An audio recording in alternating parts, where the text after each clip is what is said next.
अब देखो अपन ने लास्ट में जो सॉल्वेंसी रेशियो थे उसमें कौन कौन से कवर कर लिए, पहले तो ये देख लेते हैं। सॉल्वेंसी रेशियो, सॉल्वेंसी रेशियो में सबसे पहला हमारा रेशियो था डेब्ट इक्विटी रेशियो, डेब्ट इक्विटी रेशियो, जिसका फॉर्मूला होता है डेब्ट अपॉन इक्विटी, डेब्ट अपॉन इक्विटी। अब डेब्ट में हमने क्या पढ़ा था, लॉन्ग टर्म लायबिलिटीज आती है हमारी, जहां पर अपन नॉन करंट लायबिलिटीज को लेते हैं, ठीक है। तो यहां पर आएगी हमारे पास, और इसको क्या बोल सकता हूं, non current liability upon share holders fund. कल मैंने लिखवा दिया था आपको कि नॉन करंट लायबिलिटीज में क्या क्या आता है, शेयर होल्डर फंड में क्या क्या आता है, ठीक है। दूसरा हमने कौन सा रेशियो लिख लिया था, डेब्ट टू कैपिटल एम्प्लॉयड रेशियो, डेब्ट टू कैपिटल एम्प्लॉयड रेशियो। और मैंने आपको इसका हिंट दिया था कि आपको ये फॉर्मूलाज कैसे करने हैं। 2 के बाद वाली वैल्यू जो है वो कहां आती है, अपॉन में, ठीक है। और जो बोला है स्टार्टिंग वाला वर्ड वो कहां आएगा, ऊपर।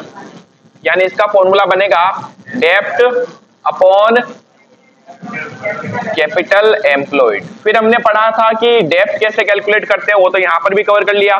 कैपिटल एम्प्लॉयड कैसे निकालते हैं, क्या होता है capital employed, share holder fund में अगर अपन ऐड कर दें क्या, नॉन करंट लायबिलिटीज, यानी कि लॉन्ग टर्म बोरोइंग्स वगैरह जो थे, डेब्ट वगैरह। और क्या समझाया था, कैपिटल एम्प्लॉयड में क्या आता है, बिजनेस में लगा हुआ पैसा। अब बिजनेस में किसका पैसा लगा होता है, 2 लोगों का, शेयर होल्डर्स का, मालिकों का, और दूसरा लोन या डिबेंचर्स यानी कि लोन प्रोवाइडर्स का। दोनों को अगर मैं ऐड कर लूं तो क्या आ जाएगा, कैपिटल एम्प्लॉयड। इसके अलावा कैपिटल एम्प्लॉयड निकालने के और मैंने आपको बहुत सारे मेथड बताए थे। कैपिटल एम्प्लॉयड क्या होता था, और कौन बताएगा, टोटल एसेट्स या टोटल लायबिलिटी में से अगर मैं माइनस कर दूं क्या, करंट लायबिलिटी, तो भी क्या आ जाता है, कैपिटल एम्प्लॉयड। और तो एक ही बात है, टोटल एसेट्स या टोटल लायबिलिटी में से क्या लेस कर दूं, करंट लायबिलिटी, ठीक है। अब अपन चलते हैं नेक्स्ट रेशियो में। नेक्स्ट हमारा जो रेशियो है वो है थर्ड, कौन सा, proprietary ratio. Proprietary ratio, Hindi में इसे कहा जाता है स्वामित्व अनुपात, स्वामित्व अनुपात। अब ये जो प्रोप्राइटरी रेशियो है इसका फॉर्मूला क्या होगा, इसका फॉर्मूला होगा share holders fund, share holders fund upon total assets.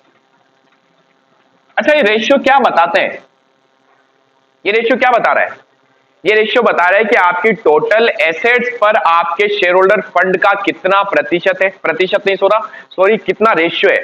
Ratio मतलब अगर एसेट्स हमारी 2 है और ये अगर 1 है तो हमारा पता है आंसर क्या आएगा, 1:2।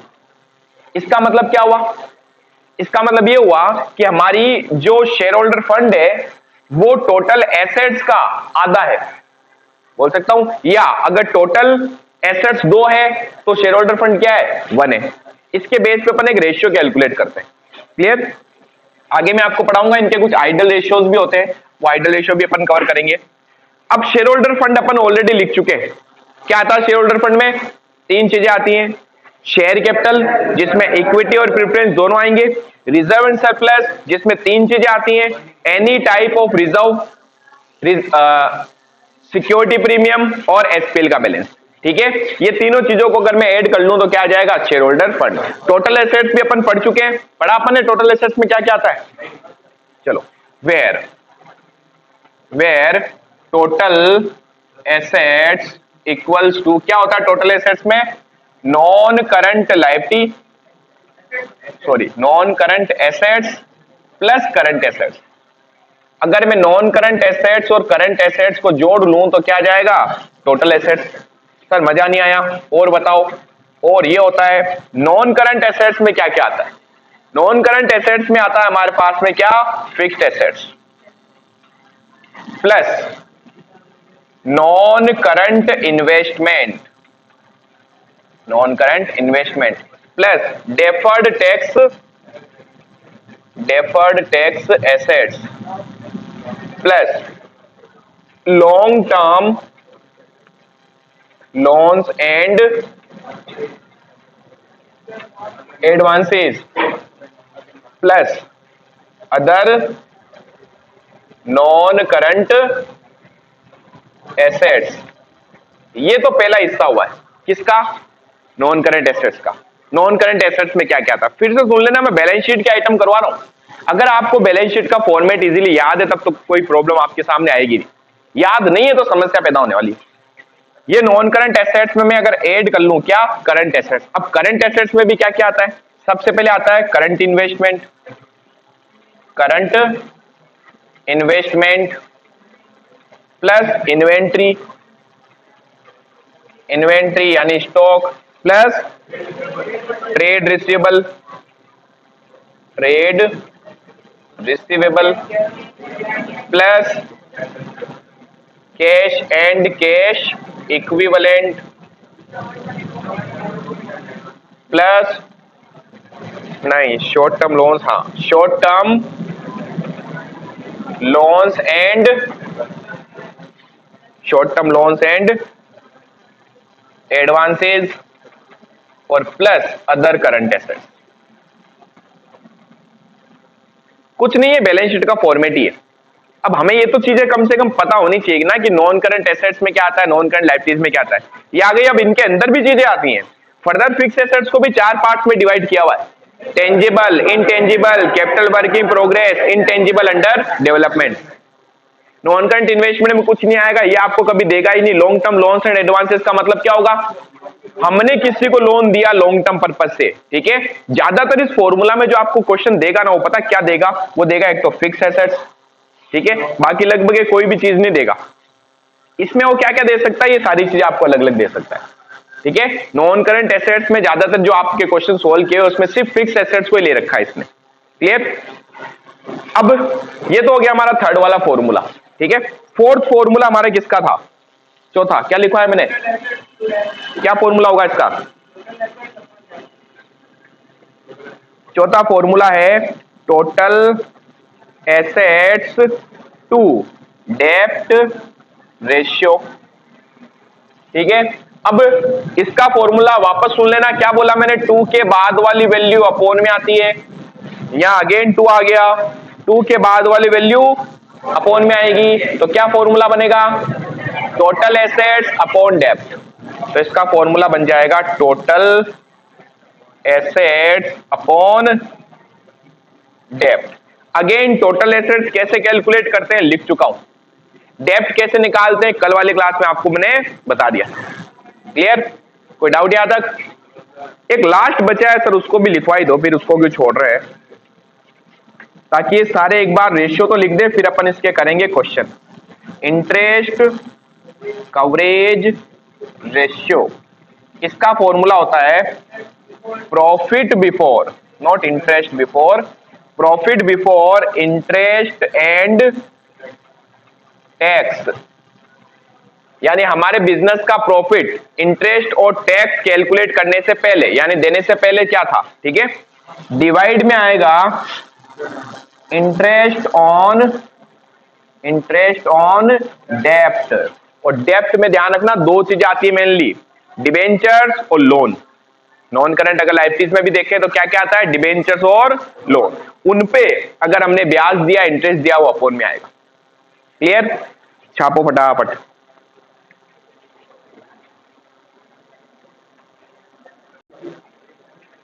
देखो भाई क्वेश्चन नंबर 7, अब ये कौन कौन से रेशियो कहां कहां आने वाले हो एक बार करते हैं अपन। रेशियो बेटा आप सारे याद हो जाने चाहिए आपको, जितने भी लिखा है अभी तक।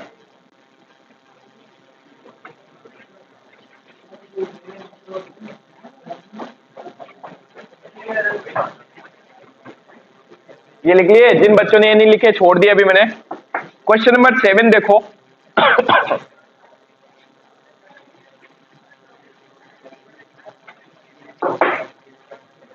क्वेश्चन नंबर 7, आपको बैलेंस शीट का फॉर्मेट जो है ना वो अच्छे से आना चाहिए, ठीक है। क्वेश्चंस बहुत इजी है, सिर्फ फॉर्मेट आपको याद होना चाहिए और साथ में एक इसका फॉर्मूला आपको याद होना चाहिए, ठीक है। देखो क्वेश्चन नंबर 7 में क्या बोला, कैलकुलेट डेप्ट equity ratio from the following information. तो हमें क्या निकालना है, हमें डेप्ट इक्विटी रेशियो निकालना है, और क्या दिया हुआ है अपने को, हमें दिया हुआ है टोटल एसेट्स, टोटल लायबिलिटी। तो टोटल लायबिलिटी कौन बोला, फिर टोटल एसेट दे रखी है अपने को 15 लाख, 15 लाख, फिर अपने को दे रखा है करंट लायबिलिटी। थोड़ा दिमाग लगाना, आपसे क्वेश्चन पूछूंगा। ये अपने को गिवन है 6 लाख। फिर आपको टोटल डेप्ट दे दिया। क्या दे दिया? टोटल डेप्ट इक्वल्स टू 12 लाख। अब एक चीज ध्यान से सुनना, डेप्ट तो सर आपने बताया था, ये टोटल डेप्ट क्या है? टोटल डेप्ट जब भी क्वेश्चन में आ जाए तो ये हमेशा दो चीजों को कंसीडर करता है। पता किसको? नॉन करंट लायबिलिटीज और करंट लायबिलिटीज। अगर मैं इन दोनों को ऐड कर लूं तो क्या आ जाता है? टोटल डेप्ट आ जाता है। यानी कि जो आपने ना ये लिखा था ना, इसके नीचे आप चाहो तो लिख सकते हो टोटल डेप्ट इक्वल्स टू क्या होगा? Non current liability plus current liability. यानी इस टोटल डेप्ट में क्या है? Non current liability plus current liability. अगर दोनों को ऐड कर लूं तो क्या आ जाएगा? टोटल डेप्ट। ठीक है, धीरे धीरे चीजों को सीखोगे, एक एक चीज आती रहेगी, उसको याद करते जाओ साथ साथ में। ठीक है, रेशियो बहुत इजी चैप्टर है। अब हमें कैलकुलेट क्या करना है? मुझे निकालना है डेप्ट इक्विटी रेशियो क्या होगा। तो सबसे पहले तो अपन लगा देते हैं इसका फॉर्मूला। ठीक है, कौन बताएगा इसका फॉर्मूला? नेल है? डेप्ट अपॉन इक्विटी। डेप्ट क्या होता है भाई? Non current liability. और इक्विटी क्या होता है? शेयर होल्डर फंड बोल सकते हैं अपन। अब हमें डेप्ट भी निकालना और शेयर होल्डर फंड भी निकालना है। क्या कहीं डेप्ट दिया हुआ है क्या? ध्यान से देखो, डेप्ट तो दिया हुआ है लेकिन टोटल डेप्ट दिया हुआ है, और टोटल डेप्ट में आती है नॉन करंट और करंट दोनों। तो अगर मैं इस टोटल में से करंट लायबिलिटीज हटा दूं तो क्या बन जाएगा? डेप्ट या नॉन करंट लायबिलिटी आ जाएगी, और नॉन करंट लायबिलिटी को ही तो क्या बोलते हैं? डेप्ट। क्लियर हुआ पॉइंट? तो अब अपने को इधर वर्किंग नोट कैलकुलेट करने पहले वर्किंग नोट नंबर फर्स्ट हम निकाल लेंगे कैलकुलेशन ऑफ डेप्ट, यानी कि नॉन करंट लायबिलिटी। तो मैं कह सकता हूं टोटल डेप्ट जो होता है, टोटल डेप्ट का मतलब क्या होगा? टोटल डेप्ट equals to non current liability, non current liability plus current liability. Current liability, अच्छा नॉन करंट लायबिलिटी को भी लिख सकता हूं डेप्ट, ज्यादा बेटर है। डेप्ट प्लस करंट लायबिलिटी कह सकता हूं। क्या आ गया? टोटल डेप्ट। टोटल डेप्ट अपने को क्वेश्चन में गिवन है 12 लाख। ठीक है, equals to non current liability, यानी कि डेप्ट अपने को कैलकुलेट करना है, और प्लस करंट लायबिलिटीज कितनी गिवन है? 6 लाख। तो क्या डेप्ट आ जाएगा? यस। 6 लाख को उधर ले जाओ, माइनस हो जाएगा। Nitin 12 lakh minus 6 lakh equals to डेप्ट। तो डेप्ट आ गया हमारे पास कितना? 6 लाख। ठीक है, वैल्यूज इधर उधर करनी और कुछ नहीं है सर। डेप्ट पता चल गया। अब इक्विटी क्या है? क्या इक्विटी दिया हुआ है क्या क्वेश्चन में? है डेप्ट आ गया 6 लाख डिवाइड बाय, अब बात करते हैं इक्विटी की। इक्विटी होता है शेयर होल्डर फंड। इसने आपको शेयर होल्डर फंड तो नहीं दिया, लेकिन कहीं ना कहीं इसने आपको एक छोटा सा हिंट दिया। क्या हिंट दिया? ध्यान से देखना। टोटल एसेट्स दे दी, और टोटल एसेट्स टोटल लायबिलिटी के बराबर होती है। अब मुझे एक बात बताओ, मैं यहां पर अगर कैलकुलेट करूं वर्किंग नोट नंबर 2, माइंड ये में और कुछ नहीं है, फिर कह रहा हूं कैलकुलेट इक्विटी, या इसको क्या बोल सकता हूं? Share holders fund. Share holders fund. अब ध्यान से समझना, क्या बिजनेस की टोटल एसेट्स टोटल लायबिलिटी के बराबर होती है? यस। तो चाहे मैं टोटल एसेट्स लिखूं और टोटल लायबिलिटी लिखूं, एक ही बात है। ठीक है, एसेट साइड अपने को दे नहीं रखी, पता रामायण ये है, एसेट साइड दे रखी होती है तो अपन टोटल एसेट करके निकाल लेते, लेकिन मुझे दी हुई लायबिलिटीज तो अपन लायबिलिटी का यूज ले रहे हैं। मैंने कहा टोटल लायबिलिटी जो है उसमें 3 चीजें आती है मेनली। कितनी चीजें आती हैं? 3। Share holder fund, non current liability और करंट लायबिलिटी। ठीक है, money received against share warrant, application money, pending allotment कभी आपके नहीं आएगा तो मान लेना वो है ही नहीं। तो क्या मैं कह सकता हूं टोटल एसेट्स और टोटल जो लायबिलिटी है वो किसके बराबर होगी? Share holder fund, share holders fund plus non current liability plus current liability. आ रहा समझ में? कि भागने की दिख रही है? समझोगे, जब तक नहीं पढ़ोगे तब तक भेजूंगा नहीं मैं। टोटल लायबिलिटी जो किसके बराबर होगी, वो होगी share holder fund plus non current liability और करंट लायबिलिटी के टोटल लायबिलिटी या टोटल एसेट्स गिवन है अपने को 15 लाख दे रखी है, बराबर शेयर होल्डर फंड निकालना अपने को, शेयर होल्डर्स फंड प्लस क्या नॉन करंट लायबिलिटी दे रखी है? यस। क्या नॉन करंट लायबिलिटी को ही मैं बोल सकता हूं डेप्ट? अभी तो निकाला डेप्ट। अच्छा एक और चीज, और बढ़िया चीज बताता हूं, क्या मैं इन दोनों की जगह लिख सकता हूं टोटल डेप्ट? ये लो, तो क्या मैं यहां लिख सकता हूं total asset equals to share holder fund plus total डेप्ट, है ना? चीजों को चेंज करते रहो। तो ये आ गया हमारे पास टोटल डेप्ट, और टोटल डेप्ट तो अपन को क्वेश्चन में गिवन है, तो 15 lakh equals to share holders fund, share holders fund plus total डेप्ट कितना था? 12 लाख। ठीक है, शेयर होल्डर फंड इधर ही रहने दो, 12 लाख इधर ले आऊं तो 15 lakh minus 12 lakh equals to share holders fund, share holders fund. तो शेयर होल्डर फंड आ गया कितना? 3 lakh equals to share holders fund. देखो कितना मजा आता है ऐसे क्वेश्चन सोल्व करने में, है सर? आपको ही आता खाली। डिवाइड बाय इक्विटी आ गया 3 लाख, चॉप 2/1, और क्या लिख सकते हैं इसको? 2:1। So simple, छापो।